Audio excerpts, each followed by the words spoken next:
Welcome. My name is Andrew Barron, and this is, well, it depends. The podcast where I address financial decisions that can't be answered with a simple yes or no. In this episode, I asked the question, what can I afford? But before we begin, a short disclaimer. This is being recorded on January 31st, 2025.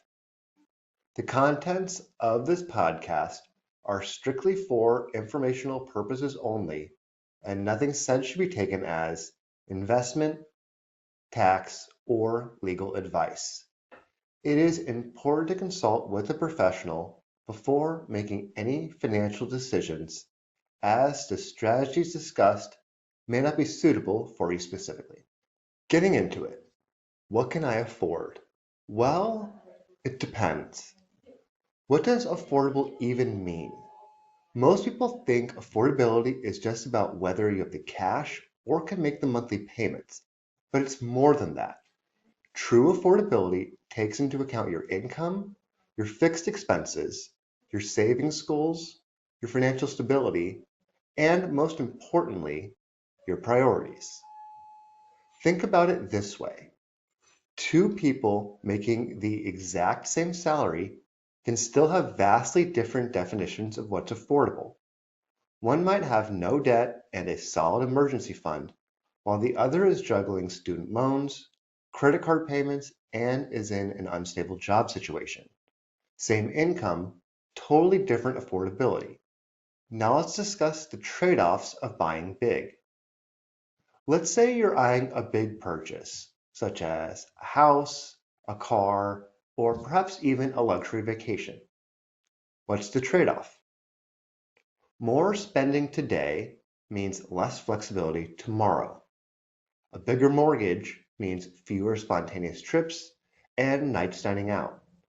A high car payment might mean putting off investing or perhaps even saving for your future retirement.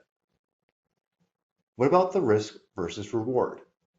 If you stretch your budget too thin, you might struggle in the situation that an emergency hits.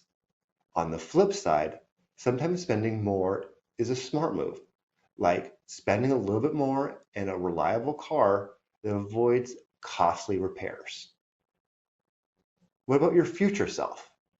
Just because a lender says you can borrow a certain amount doesn't mean that it's a good idea.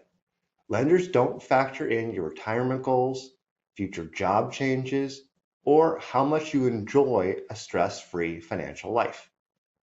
So, how do you determine your own affordability? Here's a framework.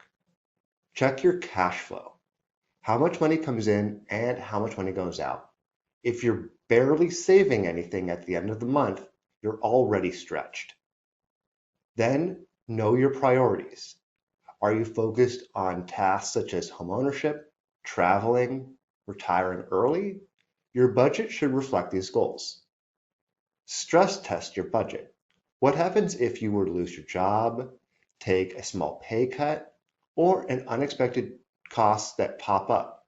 Would you still be comfortable? Avoid lifestyle creep. Just because you make more money from a recent raise doesn't mean you have to spend more money.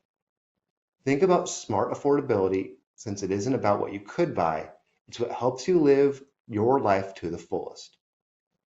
To recap, to determine what's affordable means you will depend on your income, your expenses, your goals, and what trade-offs you're willing to make.